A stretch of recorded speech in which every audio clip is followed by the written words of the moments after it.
एक हरे भरे गांव के पास एक बड़ा सा खेत था।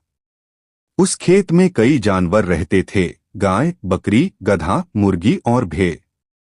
उन्हीं में एक गधा भी रहता था जिसका नाम था धोलू। धोलू बहुत ही आलसी था।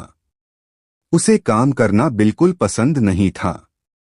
जब भी मालिक उसे बोरी उठाने के लिए कहता, धोलू तुरंत बहाना बना देता। एक दिन मालिक बोला, धोलू जरा इन अनाज की बोरियों को गोदाम तक पहुंचा दो। धोलू धीरे से बोला, मालिक आज तो मेरे पैर में बहुत दर्द है, मैं काम नहीं कर पाऊंगा। मालिक सिर हिलाकर चला गया।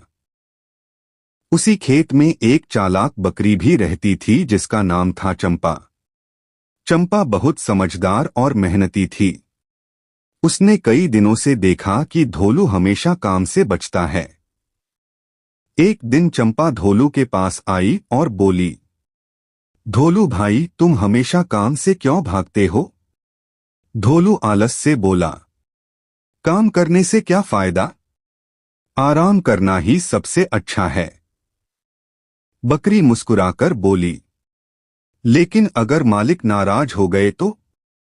धोलू हंसकर बोला, अरे कुछ नहीं होगा, मैं कोई न कोई बहाना बना ही लेता हूं। कुछ दिन बाद मालिक को शहर जाना पड़ा। जाते जाते उसने जानवरों से कहा, मैं 2 दिन के लिए बाहर जा रहा हूं। तुम सब अच्छे से रहना और खेत की रखवाली करना। सब जानवर मान गए। लेकिन धोलू ने सोचा, वाह, अब 2 दिन तक कोई काम नहीं करना पड़ेगा। रात हुई तो चंपा बकरी खेत के चारों ओर घूमकर पहरा दे रही थी। लेकिन धोलू एक पेड़ के नीचे आराम से सो रहा था। चंपा ने उसे आवाज दी, धोलू भाई उठो, हमें खेत की रखवाली करनी है। धोलू जम्हाई लेते हुए बोला, तुम कर लो रखवाली, मुझे सोने दो। चंपा ने सोचा, यह गधा कभी नहीं सुधरेगा। उसी रात कुछ लोमड़ियां खेत में घुस आईं। वे मुर्गियों को पकड़ने लगीं। मुर्गियां डरकर चिल्लाने लगीं। बचाओ, बचाओ, मुर्गियां चिल्लाईं। चंपा तुरंत दौड़ी और जोर जोर से मिमियाने लगी, में। लेकिन धोलू गहरी नींद में सो रहा था। चंपा गुस्से में उसके पास गई और बोली, धोलू उठो, खतरा है। धोलू आंख मलते हुए बोला, क्या हुआ? चंपा बोली, लोमड़ियां मुर्गियों को पकड़ रही हैं। धोलू डर गया। लेकिन वह इतना आलसी था कि तुरंत खड़ा भी नहीं हो पा रहा था।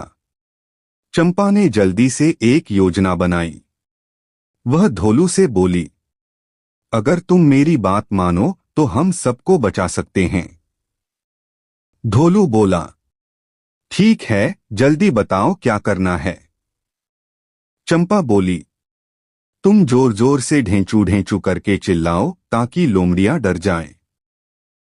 धोलू ने जोर से आवाज लगाई, ढेंचू, ढेंचू, ढेंचू। गधे की तेज आवाज सुनकर लोमड़ियां घबरा गईं। उन्हें लगा कि शायद मालिक वापस आ गया है। डरकर वे तुरंत खेत से भाग गईं। मुर्गियां बच गईं। सब जानवर खुश हो गए। मुर्गी बोली, धन्यवाद चंपा, अगर तुम न होती तो हम मुसीबत में पड़ जाते। चंपा मुस्कुराई और बोली, असल में धोलू ने भी मदद की है। धोलू थोड़ा शर्मिंदा था। वह बोला, मुझे माफ कर दो दोस्तों, मैं हमेशा आलस करता रहा, लेकिन आज समझ आया कि अगर हम काम नहीं करेंगे तो मुसीबत आ सकती है। चंपा बोली, कोई बात नहीं धोलू भाई, अगर अब से मेहनत करोगे तो सब ठीक हो जाएगा। अगले दिन मालिक वापस आया।